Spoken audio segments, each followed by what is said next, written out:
周四下午，国家主席习近平在撒马尔罕同俄罗斯总统普京举行双边会见，就中俄关系和共同关心的国际和地区问题交换意见。这也是中俄元首自今年2月在北京冬奥会开幕期间举行峰会以来第2次线下会晤。习近平指出，今年以来，中俄保持了卓有成效的战略沟通，两国各领域合作稳步推进，体育交流年活动有序展开，地方合作和人文交流更加热络，在国际舞台上密切协调，维护国际关系基本准则。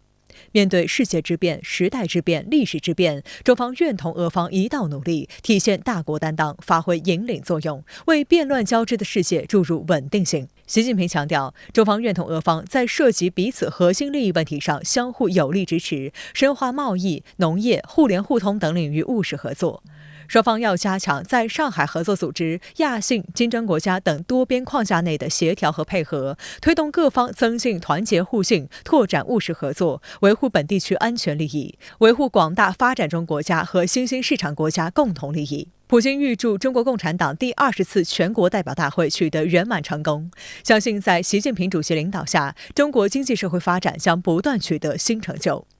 普京表示，当今世界正在发生许多变化，唯一不变的是俄中友谊与互信，俄中全面战略协作关系稳固如山。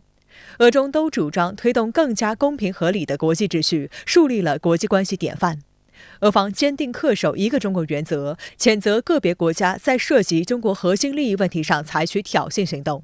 俄方愿同中方巩固深化双多边沟通协作，扩大经贸、能源等重点领域合作。俄方愿同中方一道，推动上海合作组织成员国继续在互不干涉内政原则基础上深化合作，打造维护地区安全稳定的权威平台。习近平赞赏俄罗斯坚持一个中国原则，强调台湾是中国的一部分，中方坚决反对台独分裂势力和外部干涉，任何国家都无权做台湾问题的裁判官。丁薛祥、杨洁篪、王毅、何立峰等参加会见。上合峰会开幕前一周，俄方对外释放的一条信息引起广泛关注。俄罗斯塔斯社引述时任俄罗斯驻华大使杰尼索夫的话预告，习近平与普京都将出席上合峰会，两人将利用这一时机举行双边会晤。分析认为，俄方提前释放消息，展示出对中俄合作的高度期待。中国外交部发言人毛宁在周二的例行记者会上表示，元首外交是中俄关系行稳致远的最重要政治保障。事实上，在两国的重要时点上，中俄领导人都将彼此作为见面沟通的首选。2013年3月22号，习近平将上任后的首访国家选在俄罗斯。当天，普京率30多名俄政府高官在克里姆林宫前迎接。两人见面后，普京的第一句话就是“很高兴你第一次出访选择了我们”。习近平回应表示，我做出这样的选择是要表明中方高度重视发展中俄关系。自2013年以来，习近平和普京在双边和多边场合会晤近30次。2014年新年伊始，习近平应普京邀请，赴索契出席了第22届冬奥会开幕式。这一举动开创了中国国家元首赴境外出席大型国际体育赛事的先河。2015年，中俄元首1年内5次会面。2017年7月，普京在克里姆林宫授予了习近平圣安德烈佩尔沃兹方内勋章，这是俄罗斯国家最高荣誉勋章。2018年6月，普京来华进行国事访问，并出席在青岛举行的上海合作组织峰会。期间，习近平向普京授予首枚友谊勋章。友谊勋章是中国国家对外最高荣誉勋章，而普京是第一个获此殊荣的外国友人。2019年是中俄建交70周年，中俄元首决定两国关系提升为新时代中俄全面战略协作伙伴关系。习近平指出，70年来，中俄关系风雨兼程，砥砺前行，成为互信程度最高、协作水平最高、战略价值最高的一对大国关系。同年10月，普京出席第16届瓦尔代国际辩论俱乐部年会时表示，中俄建交70年来，两国在互信程度和合作水平上达到了前所未有的高度。На самом деле, я вас уверяю, у меня очень близкие, я без преувеличения говорю, дружеские отношения. Во-первых, у нас беспрецедентно высокий уровень доверия. 2021年，在新冠疫情叠加百年变局的背景下，中俄以庆祝中俄睦邻友好合作条约签署20周年为主线，持续深化各领域战略协作和务实合作。当年6月28号，习近平同普京举行视频会晤，发表联合声明，正式决定条约延期，赋予其新的时代内涵，为推动新时代中俄关系迈向更高水平指明了方向。在两国元首倾力推动下，田湾核电站、徐大堡核电站等硬核合作项目纷纷落地。中国连续12年稳居俄罗斯第一大贸易伙伴国。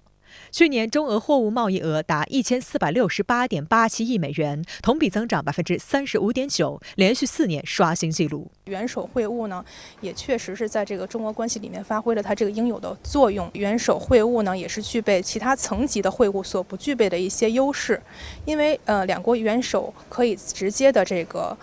坦诚的沟通，可以直接的交换意见，可以就这个重大的国际问题和地区问题来对表协调立场，也可以直接指明双边关系发展的方向，可以直接就一些重大的项目进行沟通，这是非常有利于双边关系的这个深入发展的。我们可以看到，中俄的一系列重大的项目都是在这个两国元首会晤之后达成的。两国这个元首之间顺畅的工作关系和这个亲密的个人情谊，确实是为两国双边关系的发展发挥了很大的作用。值得注意的是，俄罗斯总统普京周二签署命令，任命莫尔古洛夫为俄罗斯第4任驻华大使。莫尔古洛夫此前是俄罗斯外交部副部长，曾于2006年至2009年任俄驻华大使馆参赞，能说流利的中文，被俄媒形容为中国通。我们欢迎俄罗斯任命新任的驻华大使，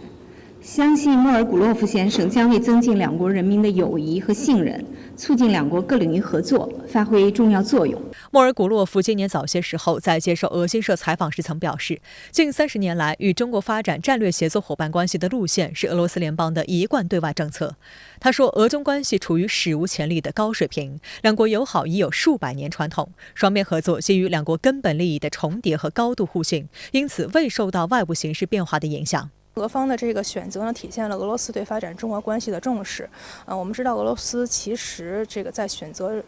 驻华大使的时候呢，一贯都会选择友华派、知华派，而且是从这个副部级的这个官员当中来任命。莫尔古洛夫本人他是学习汉语出身，然后他呢自己有非常丰富的外交工作经验，有30多年了。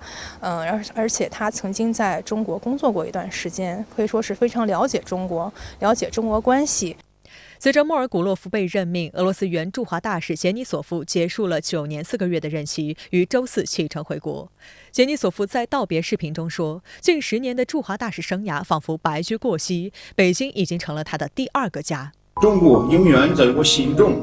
我会非常想念你们，请慎之慎重，各种友谊长存。杰尼索夫近半个世纪的职业生涯有20年在北京度过，他形容自己是老北京人。2019年，杰尼索夫接受深圳卫视专访时曾表示，40多年来他亲眼见证了中国的发展。2020年，深圳经济特区建立40周年之际，杰尼索夫再次与深圳卫视对话。40年前的深圳和今日的深圳呢，两个不一样的历史时期。现在我国好多公司在深圳有代表处、有分公司，我们的合作发展比较好。担任驻华大使期间，杰尼索夫还多次仗义直言。2021年7月，在清华大学举行的第9届世界和平论坛上，面对现场有西方国家驻华大使妄称中国共产党将自己的意识形态强加于人的说法，杰尼索夫直接回怼说，如果你能找到这样一个例子，我就谢谢你。现场爆发出热烈掌声。Fundamental principle of Chinese Communist Party, if not motto of party's policy, is 为人民服务 serve the people. What's wrong with it? I don't know. So while dealing with such kind of issues, why blaming China for spreading, imposing ideology, we just have to think about twice. 离任前，杰尼索夫接受了中共中央政治局委员、中央外事工作委员会办公室主任杨洁篪的会见。杨洁篪高度评价杰尼索夫为推动中俄关系健康稳定发展做出的积极贡献。国务委员兼外长王毅此前在会见杰尼索夫时，也对他在华期间的出色表现给予高度评价，称他为中国人民的好朋友、老朋友、真朋友。在杰尼索夫工作的这些年呢，中俄关系也是取得了很大的突破。举一个例子，就是在2014年，双方签署了这个东线天然气供气的这个合同，然后到2019年年底已经正式接收了俄罗斯的这个天然气，这就是一个重大的战略性的项目，就是在这几年达成的。类似这样的例子还有很多。我认为中方对杰尼索夫的高度评价呢，就表明了我们对现在中俄关系的这个发展是高度认可的。国家主席习近平周三下午展开对哈萨克斯坦共和国的国事访问。哈萨克斯坦总统托卡耶夫表示，习近平主席在新冠肺炎疫情发生后首次出访即选择哈萨克斯坦，又恰逢哈中建交30周年，这充分彰显了哈中之间的高度互信和哈中永久全面战略伙伴关系的高水平。当晚结束对哈萨克斯坦共和国的国事访问之后，习近平主席乘专机抵达撒马尔罕，开始对乌兹别克斯坦共和国进行国事访问，并出席上海合作组织成员国元首理事会第22次会议。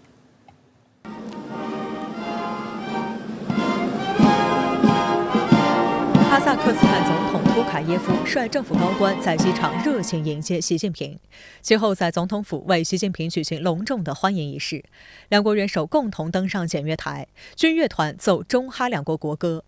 习近平在托卡耶夫陪同下检阅仪仗队，并共同参观哈萨克斯坦中国千年对话艺术展。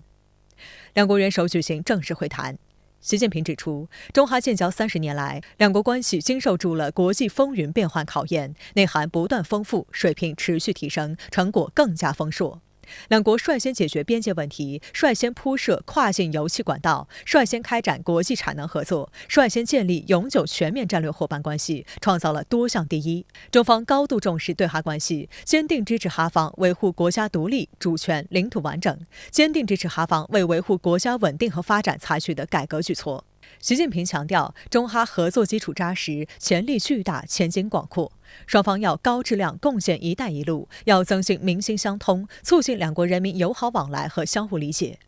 习近平强调，中方支持中亚国家维护政治安全和社会稳定，支持中亚国家加强一体化合作，愿同哈方保持密切沟通，妥善应对各类新问题、新挑战，反对外部势力干涉中亚国家事务，共同维护本地区长治久安。托卡耶夫热烈祝贺中国在习近平主席领导下取得伟大发展成就，预祝中国共产党第20次全国代表大会圆满成功。托卡耶夫表示，习近平主席在新冠肺炎疫情发生后首次出访即选择哈萨克斯坦，又恰逢哈中建交30周年，这充分彰显了两国间的高度互信和哈中永久全面战略伙伴关系的高水平。我们将共同签署联合声明，表明双方坚定致力于开辟哈中关系新的黄金30年。明年是习近平主席提出“一带一路”倡议10周年，贡献“一带一路”已经成为推动构建人类命运共同体的重要引擎，哈方将继续积极支持和参与。两国元首签署并发表中华人民共和国和哈萨克斯坦共和国建交30周年联合声明，双方决定将在西安阿克托别互设总领事馆。会谈后，习近平出席托卡耶夫举行的欢迎宴会，就共同关心的问题深入交换意见。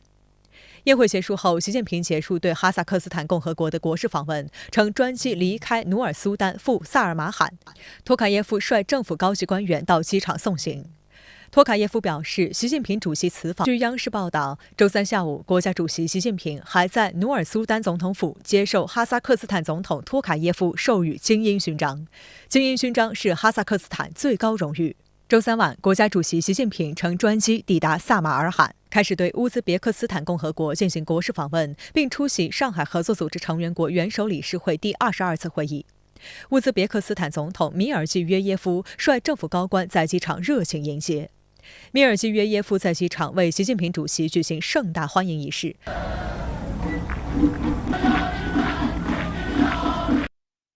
两国元首登上乌兹别克斯坦民族特色观礼台。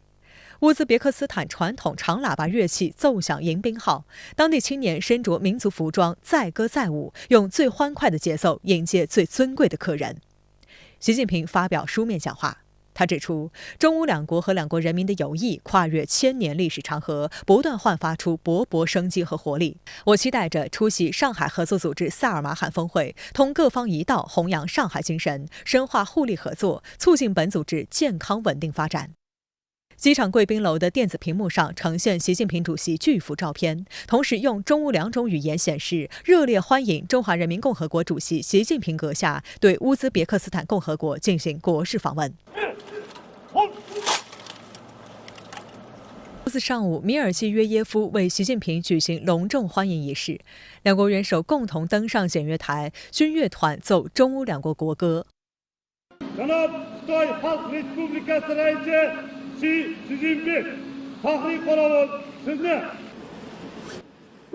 习近平在米尔季约耶夫陪同下检阅仪仗队。欢迎仪式后，两国元首举行正式会谈。习近平指出，中乌建交30年来，两国持续深化战略互信，将中乌关系提升到了全面战略伙伴关系的新高度，为两国共同发展繁荣提供了强大动力。中乌双方要在涉及彼此国家主权、独立、领土完整等核心利益问题上相互坚定支持。双方要让两国合作跑出加速度，结出更多果实。中方愿同乌方一道完善欧亚大陆运输大通道建设，推动中吉乌铁路早日启动建设。要扩大能源合作，共同做好中国中亚天然气管道安全运营工作。中方愿继续同乌方开展医疗、疫苗、制药等领域合作，支持在乌兹别克斯坦建立疫苗生产中心。米尔季约耶夫表示，在习近平主席英明领导下，中国取得举世瞩目的伟大发展成就，友好的中国人民正在实现中国梦的道路上坚定前行。预祝中共20大取得圆满成功。习近平主席对乌兹别克斯坦的历史性国事访问，恰逢乌中建交30周年和乌中建立战略伙伴关系10周年，将乌中全面战略伙伴关系提升至新高度，注入新活力，开辟新篇章。乌方坚定不移、十分明确坚持一个中国原则，坚定不移支持中方在涉台、涉疆等核心利益问题上的立场。乌兹别克斯坦将永远是值得中国信任的好邻居、好朋友、好伙伴。会谈后，两国元首签署并发表中华人民共和国和乌兹别克斯坦共和国联合声明。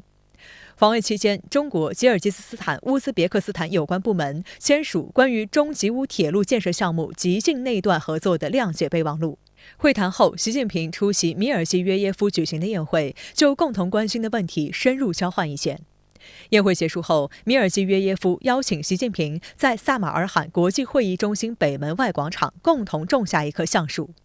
习近平指出，我此次访问虽然时间短暂，但同米尔季约耶夫总统进行了卓有成效的沟通，访问取得丰硕成果。当今世界面临着许多新风险、新挑战，需要我们团结应对。米尔季约耶夫表示，习近平主席是我尊敬的兄长，同您的交流总是使我受益匪浅。您的历史性访问成果丰硕，将为乌中关系指明方向。我期待同习近平主席继续保持密切交往。另据央视新闻联播消息，周四，国家主席习近平还在萨马尔罕国际会议中心接受乌兹别克斯坦总统米尔季约耶夫授予最高友谊勋章。最高友谊勋章是乌兹别克斯坦对外最高荣誉，这是最高友谊勋章自设立以来首次颁授。国家主席习近平已抵达撒马尔罕，开始对乌兹别克斯坦进行国事访问，并将出席上合峰会。今天，习近平连轴会见了中亚多国总统，您对此有何特别观察？好的，主持人。那么毫不夸张地说曾经让国际外交界津津乐道的习近平高访节奏，又在以一种时间精确到分分秒秒的高效率、高强度的方式，再度精彩上演，全球刷屏了。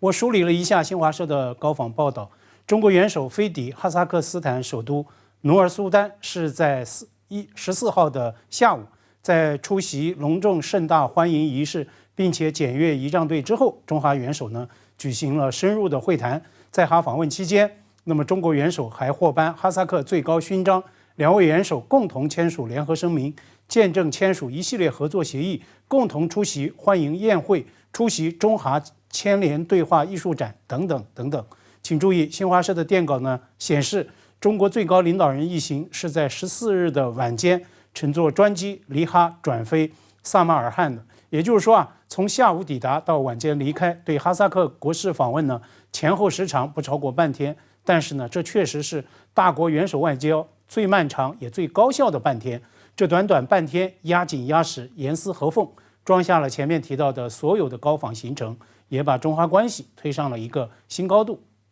习近平昨天在与哈总统托卡耶夫会谈时就特别谈到，新冠疫情发生以来，这是我首次出访，就选择了哈萨克，彰显中哈关系的高水平和特殊性，体现了我们的深厚情谊。习近平特别强调，中哈要加强国际协作，践行真正的多边主义，为构建更加公正合理的全球治理体系做出中哈贡献。我认为这恰恰也是中国元首新冠疫情发生以来首次外访，习近平高访节奏精彩上演的重大意义所在。今天在与乌兹别克斯坦总统会见时，习近平就强调中乌合作要跑出加速度。实际上呢，大国元首也是在身体力行，在中亚跑出大国外交的加速度，践行我将无我不负人民的庄严承诺，为拓展大国外交、推动地区发展乃至推进全球治理做出实实在在的中国努力与中国贡献。那可以预见，如此高负荷、高投入的高访节奏，必然贯穿中国元首这3天的中亚行的全程。我注意到乌兹别克斯坦总统在撒马尔罕机场欢迎接机，那么背景显示已经是深夜。而今天呢，中国元首又连轴会见了中亚3国的元首，并且与乌兹别克斯坦总统进行了深入的会谈。高强度、加速度的高访行程仍然是在加力持续中。那么在您看来，这一系列重要会见释放了哪些重要信息？有哪些特别关注？我认为中国元首这一次高访行程的几个特别细节尤其值得我们关注。昨天下午，中国元首专机抵达努尔苏丹，在机场接机欢迎的是哈总统托卡耶夫率领副总理兼外长以及努尔苏丹市市长一行。而昨晚专机离开时哈总统也率高官到机场送别。中方专机抵达撒马尔罕已经是当地的深夜。乌总统米尔季约耶夫率领总理、外长、撒马尔罕的州长一行热情迎接。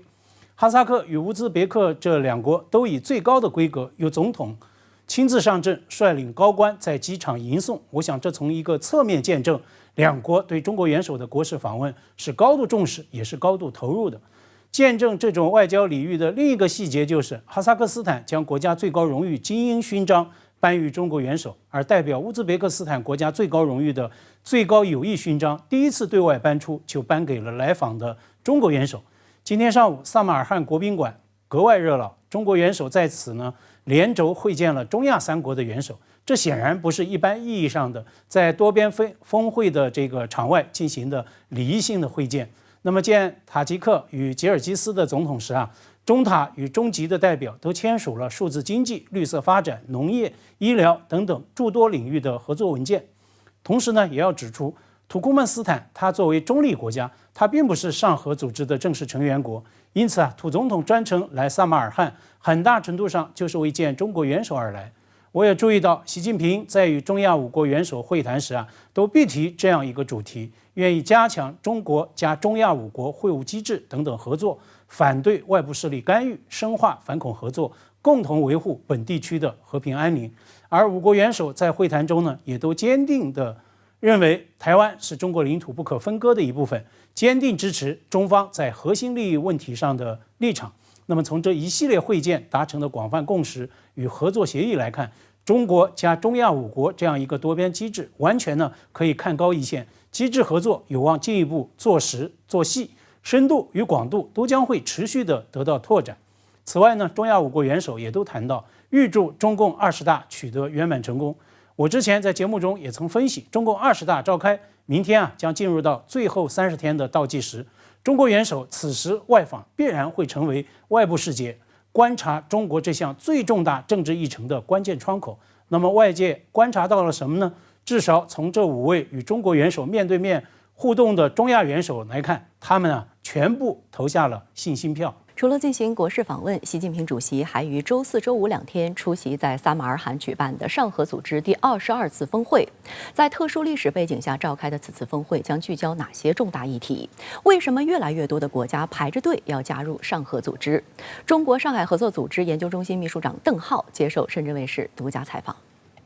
周4起，为期2天的上合组织成员国元首理事会第22次会议正式在乌兹别克斯坦历史名城撒马尔罕举行，共有15国领导人出席。这也是自2019年以来上合组织首次举行面对面峰会。过去3年来，世界地缘政治对抗风险不断升高，各国经济发展遇到一些问题。在这种背景下，上合组织将发出怎样的声音，采取什么样的协调行动，备受各界关注。据悉，本次峰会上，成员国领导人将就安全、金融、人文交流等多领域丰富议题展开讨论，各方还将重点讨论气候变化、能源及粮食安全等新挑战。另据萨马尔罕市长乌马罗夫介绍，这次峰会将发布萨马尔罕宣言，全面阐述上合组织对于国际政治、经济等一系列方面问题的立场。此外，各方还将签署30多份合作文件，显示了上合组织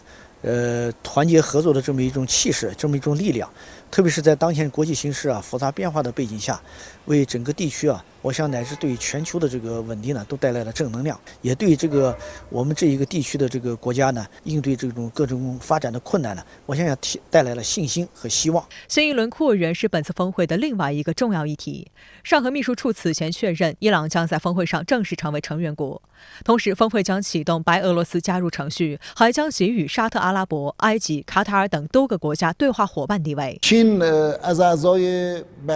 中国是上海合作组织重要的创始成员国之一，在地区和国际问题上发挥着重要的建设性作用。中国致力于推进区域多边合作和经贸往来，还帮助其他国家应对新冠疫情等危机。中国树立了负责任国家的典范。上合组织的吸引力和影响力正在不断的扩大。我们也期待这一次的上合峰会能够就上合组织扩大成员进行讨论，达成共识。目前，除8个成员国外，上合组织还有4个观察员国和6个对话伙伴国。俄罗斯外长拉夫罗夫7月曾表示，希望加入上合组织的国家排成了队。此次上合峰会将启动给予阿联酋、巴林、科威特、马尔代夫和缅甸对话伙伴地位的程序。值得一提的是，阿联酋还请求上合组织简化程序，立即接受其为成员国。作为首个以中国城市命名的政府间国际组织，上合组织已走过21个年头。在2017年给予印度和巴基斯坦成员国地位，完成首轮扩容之后，上合组织成员国的领土总面积超过欧亚大陆的3/5，人口占世界近1半，成为世界上幅员最广、人口最多的综合性区域组织。去年，上合组织成员国的 GDP 总和约为23.3万亿美元，占全球 GDP 近1/4，比成立之初扩大了13倍多。中国上海合作组织研究中心秘书长邓浩向深圳卫视记者表示，冷战后世界普遍面临的一个问题就是多样化，200多个国家的政治制度、经济发展和文化传统各不相同。为此，我们拿出了与西方不同的药方。上合组织成立的初衷就是探索出一条符合本地区实际的合作之路，成为欧亚地区的稳定器，树立起负责任国际组织的良好形象。在当前一系列国际形势复杂动荡的背景下，上海精神显得更加弥足珍贵。这次这个上合组织现在开始了第2轮扩员，而且扩员呈现加速之势，一大批国家呢都希望纷纷要求加入上合组织大家庭。这说明了上合组织的它的理念得到了各国的这个广泛的认可，特别是上海精神得到了更广泛的传播。它的一个重要的一个理念就是不结盟、不对抗、不针对第三方。我想这个上合组织呢，将会在今后的这个国际和地区事务中呢发挥更大的作用。它将以自己的先进理念也引领整个全球治理。上合组织聚焦合作，坚持相互尊重，不干涉他国内政，这是吸引越来越多国家加入的最重要原因。卡塔尔半岛电视台指出，作为国际关系事务的一支正能量的代表，上合组织的影响力半径将继续得到拓展。印度时报周3的报道指出，上合组织峰会举行的背景是世界分化日益严重。当世界陷入深度信任危机和地缘政治对抗中时，上合组织应该成为一个没有分界线的吸引力极。上合组织已发展成为有全球影响力的国际组织。习近平主席提出的全球发展倡议和全球安全倡议，展现出中国正致力于寻找更加公平的国际秩序。对于上合组织和国际社会来说，这些倡议具有非常好的前景，会在全世界获得广泛认同。那么，对今天揭幕的上合组织峰会，您又如何前瞻？习近平今天在萨马尔罕国宾馆会见塔吉克元首时就深入剖析当前国际和地区形势正在发生深刻复杂的变化，甚至这样一种深刻复杂的变化也已经或正在上合组织的成员国内部经历着、发生着。也因此这是在100年未有之大变局下，在世界进入到动荡变革期之际，上合组织在关键时刻进行的一次极为重要的峰会。中国最高领导人昨天在深夜抵达萨马尔罕机场发表书面讲话时特别指出，期待出席上合萨马尔罕峰会，同各方一道弘扬上海精神，深化互利合作，促进本地区的健康发展。何为上海精神？它被认为是上海组织的灵魂，也是上合机制一路走来朋友圈越走越大的成功的基础，那就是互信、互利、平等、协商，尊重多样文明，谋求共同发展。本届上合峰会的一个重要看点是，作为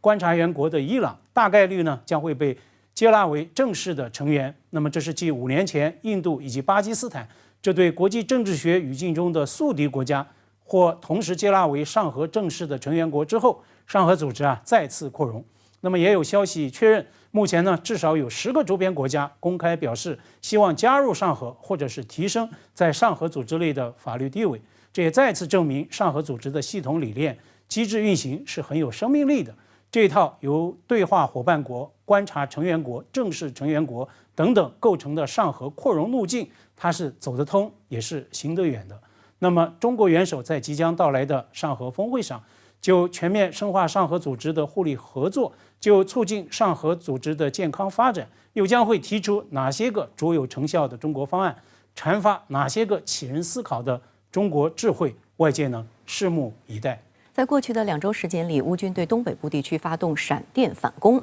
根据乌克兰方面的报道，乌军收复了几乎整个哈尔科夫州，攻占巴拉克列亚、库皮扬斯克和伊久姆。俄方也承认，俄军在对乌军造成重大杀伤的同时，从哈尔科夫撤离部队，将到顿涅茨克重新集结，进行战略调整。乌军声东击西的战术为何奏效？俄乌冲突会如何走向？备受关注。当地时间周三，乌克兰总统泽连斯基在基辅遭遇交通事故，但伤势并不严重。根据乌克兰总统新闻秘书的一份声明，一辆私家车与乌克兰总统的汽车和护送车辆相撞。当天晚些时候，泽连斯基办公室公布了每晚都会发布的视频。泽连斯基在视频中说，他刚刚从哈尔科夫附近地区返回，在发动反攻后，很多地方不再被俄方控制。周三早上，联合国秘书长古特雷斯与俄罗斯总统普京进行了通话。通话后，古特雷斯表示，他认为结束俄罗斯对乌克兰特别军事行动的和平协议尚未达成，距离双方冲突结束还很远，停火遥遥无期。现在的俄乌冲突的话，应该说是依然陷入这种僵持的状态。乌军虽然说是在哈尔科夫呢是取得了反攻的比较大的战果，但是呢，整个的俄乌冲突的大局呢没有发生明显的改变，也就是在顿巴斯地区，俄军呢依然掌握着战场的主动权。在赫尔松一线乌军的进展也是是非常之少嘛。那这样就可以看出来，就是大的情况没有什么转变。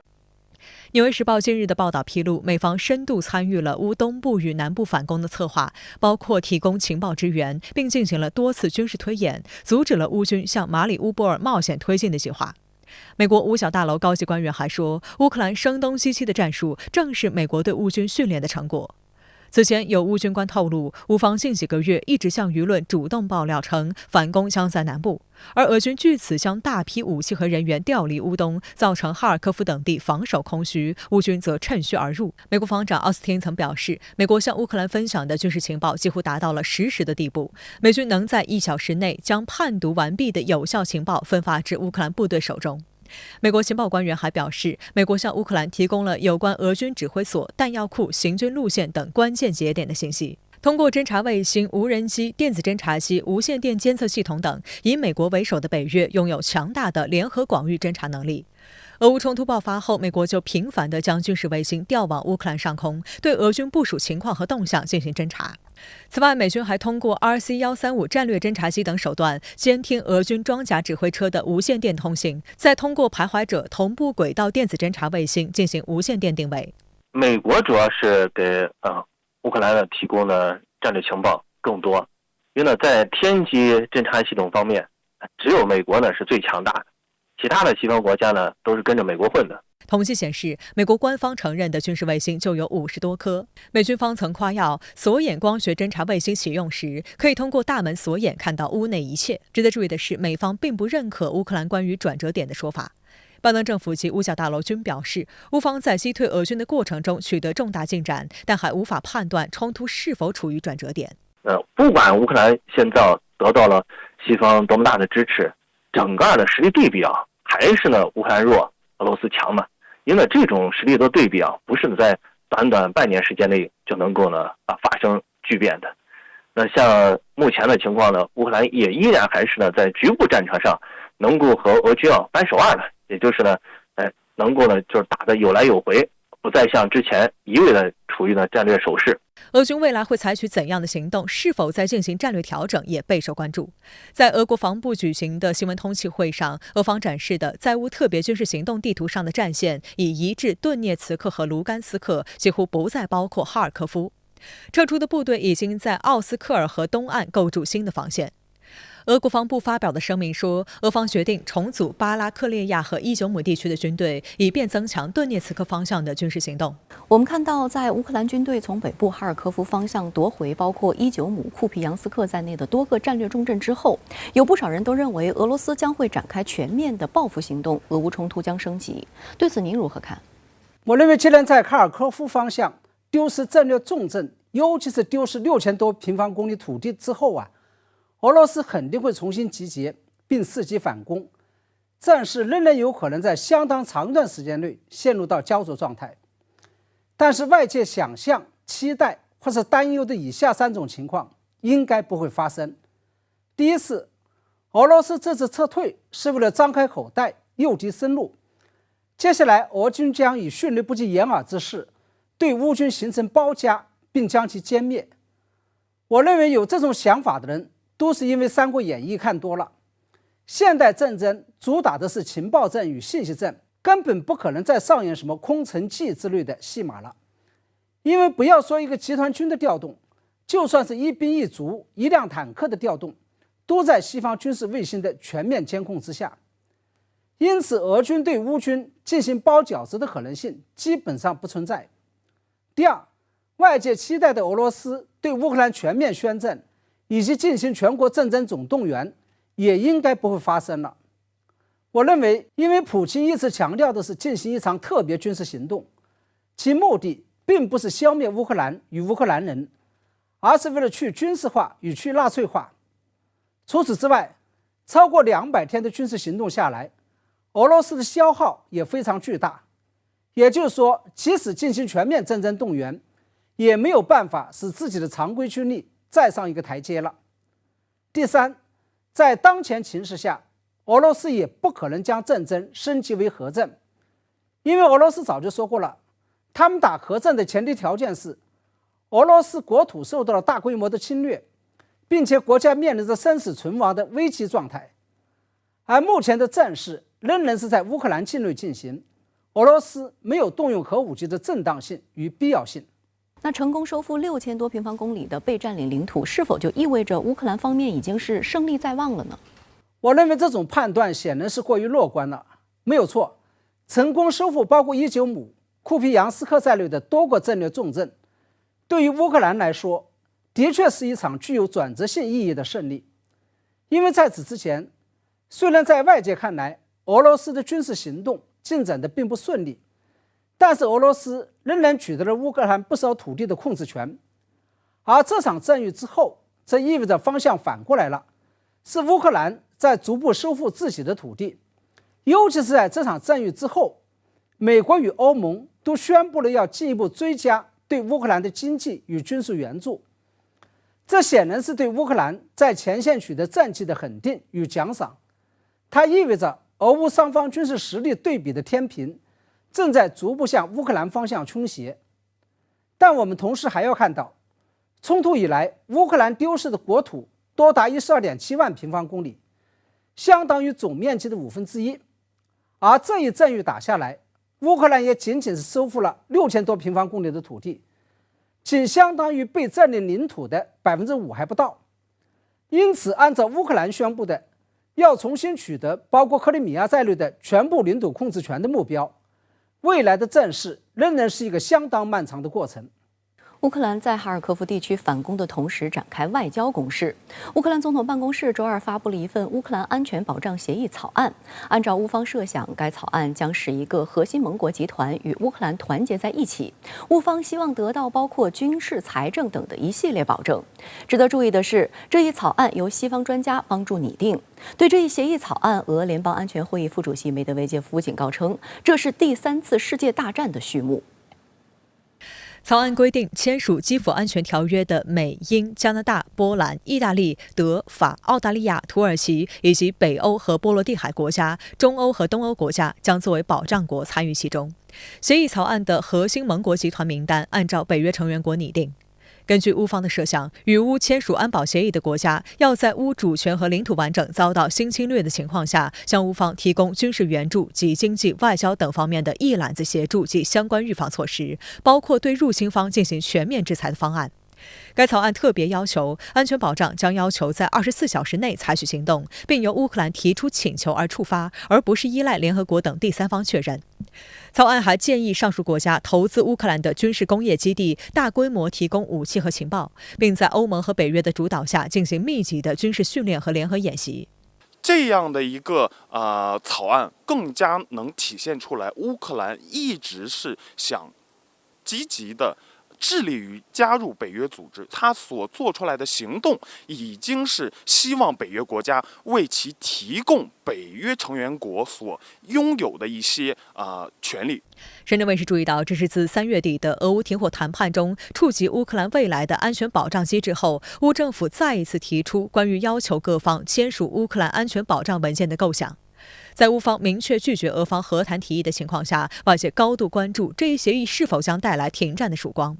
对于有舆论认为乌方打算以这个协议代替加入北约的宪法方针的说法，乌克兰总统办公室主任叶尔马克周二回应称，乌克兰将继续奉行加入北约的方针。俄方对乌方提出的基辅安全条约草案强烈不满，认为这是乌克兰正式加入北约之前的临时解决方案。俄罗斯国家安全会议副主席梅德韦杰夫警告称，该草案是迈向全球冲突的第一步，是第3次世界大战的序幕。他指出，从这一文件中可以看出，相关国家对乌进行安全保障，几乎相当于北大西洋公约第5条及集体防御条款也适用于乌克兰。梅德韦杰夫认为，没有人会向乌提供任何保障。如果北约继续向乌提供武器，俄乌之间的军事冲突迟早会发展到另一层次，对立双方将采取不可预测的行动。如果乌克兰真正的进入到了北约国家，或者说间接的北约国家来保护乌克兰，那俄罗斯会采取的军事行动要比目前对付乌克兰的这样的一个军事行动要更加的严厉。在哈尔科夫反攻之后，美西方的援乌计划再次提上日程。欧盟外交与安全政策高级代表博雷利周二称，欧盟正寻求向乌克兰提供更多资金，包括90亿欧元的非军事资金援助。过去1周，德国政府向乌克兰交付了4辆猎豹防空坦克，总数达24辆。美国国务卿布林肯上周访问基辅时，带去近7亿美元的军事援助。本周3，美方又扬言正在制定新一轮对俄经济制裁的方案。值得注意的是，美俄关系似乎也有一些稍微缓和的迹象。此前闹得沸沸扬扬的美方拒绝给俄外长拉夫罗夫等人发放赴美签证以参加联合国大会的事件也告一段落。周二，美方证实已经向俄罗斯代表团团员发放签证。几乎在同一时间，白宫也提出了新任驻俄大使人选，准备任命目前在亚美尼亚任职的女性职业外交官林恩·特雷西为下一任美驻俄大使，以接替本月初卸任的约翰·沙利文。实际上，约翰·沙利文上任只有2年多的时间，他在任期未满的情况下突然离任。他近日表示，美俄关系短期内改善的可能性微乎其微。俄罗斯总统新闻秘书佩斯科夫周4对记者表示，很难把希望寄托在美国驻俄大使身上，对美新任驻俄大使几乎不抱任何期望。乌克兰总统泽连斯基的办公室发布了一份基辅安全条约，要求包括美国在内的西方国家成为乌克兰的安全担保国。对此，您又是如何看？其实，至少从表面上来看，这场俄乌冲突是因为乌克兰执意要加入北约而引发的。但是非常有意思的是，乌克兰抛出的这份基辅安全条约，并没有明确提出要在战后加入北约，而仅仅是提出包括美国、英国、加拿大、德国、法国、土耳其在内的所有北约国家都要为其提供安全担保。同时还要按照北约的标准来为乌克兰训练军队并提供军备。我认为这背后透露着信息就是，乌克兰在战后可能不会谋求立即加入北约，但是会要求享受跟北约成员国一样的待遇，也就是当乌克兰再次受到俄罗斯攻击的时候，北约要出兵保护它。也就是说，乌克兰在战后的一段时间内将不会要求加入北约的名分，而是会退而求其次，要求得到北约提供的安全保障。很显然，这是因为乌克兰已经意识到了，即使乌克兰取得了这场俄乌冲突的胜利，也不太可能立即被接纳为北约成员国。那么这也就意味着乌克兰已经在为战后的国家安全做布局了。另外值得注意的是，在夺回一部分被占领土之后，乌克兰对西方国家的说话的口气也逐渐硬了起来，不仅公开点名向以美国为首的北约国家索要武器，开出了一张长长的武器清单，而且敢于明确要求北约必须要为乌克兰提供安全保障。我认为这应该不仅仅是因为乌克兰在打了胜仗之后底气更加足了，而且是因为乌克兰通过这场俄乌冲突进一步认识到了自己的战略价值，也就是可以在战后成为西方国家进一步遏制甚至是压制俄罗斯的桥头堡。也就是我帮你们西方看住俄罗斯，但是你们得要进一步武装我，并成为我的安全靠山。